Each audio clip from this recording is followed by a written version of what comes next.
জামাত ইসলামের আকীদা খারাপ, এই কথা যারা বলে আসেন না।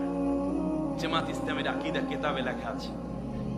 আকীদাই যদি খারাপ হতো তাহলে সামনে ছিল বিশাল সংবর্ধনা আর মাথার গলার কিনারে ছিল ফাঁসির রশি। ফাঁসির রশিকে তারা বরণ করেছে। হুজুর, আপনি ওই রকম ফাঁসির জায়গায় একবার গিয়ে তারপরে আকীদা যাচাই করবেন, এর আগে কোনো কথা কইেন না।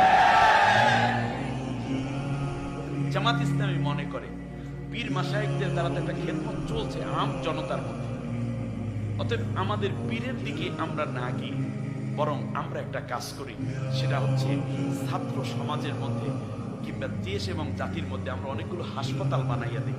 ওনারা বানাইছেন আত্মার চিকিৎসা কেন্দ্র। কোথায়? খানকায়। অতএব আমরা শারীরিক চিকিৎসাটা করার জন্য আমরা ইসলামী ব্যাংক হাসপাতাল বানাই, আমরা ইবনে সিনা বানাই, আমরা দাতব্য চিকিৎসালয় বানাই। তাহলে তারাও আমাদের ভাই, তারাও মুরিদ হচ্ছে, পীর হচ্ছে, আর ওনারা তো একটা খেদমত দিয়ে যাচ্ছেন তাজকিয়া নফসের জন্য। আমরা আবার তাজকিয়া জিসমের জন্য আমরা এরকম উন্নত চিকিৎসার ব্যবস্থা করলাম। কারণ জামাতের আকাঙ্ক্ষা হলো দুইও ভাইরেই একসময় এসে এই জমিনে আল্লাহর কোরআনের রাজ কায়েম করব।